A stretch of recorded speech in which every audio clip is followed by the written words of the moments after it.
Transparency, traceability is really one of the big things that everyone is busy with. There's an enormous pressure on the brands to be transparent about their supply chains.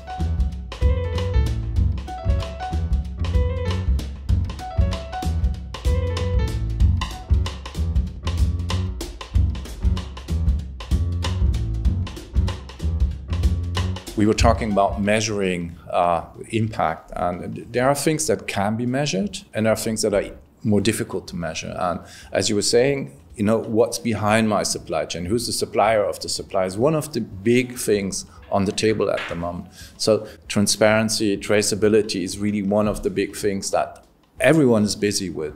So that's where chambers, for example, can come in and they can convince their members and say, okay, let's be transparent about our supply chains. What I see is that there's an enormous pressure on the brands to be transparent about their supply chains. But then there's some reluctance inside the supply chain where people at tier 2 or so say, well, you know, these are business secrets, I don't want to share. And there's a conflict of interest there, obviously. So this needs to be overcome, because what I see is that there's also these tech guys working on that, and they're using all sorts of information, not just what the supplier tells them, but you know, what's in customs lists, what's here, what's published there, what they read in the paper there. They're using AI technology to scrape the internet for information, and they start creating a transparency of supply chains that's never heard of. It's something really new, and it's going to put a lot of pressure also on suppliers, you know, to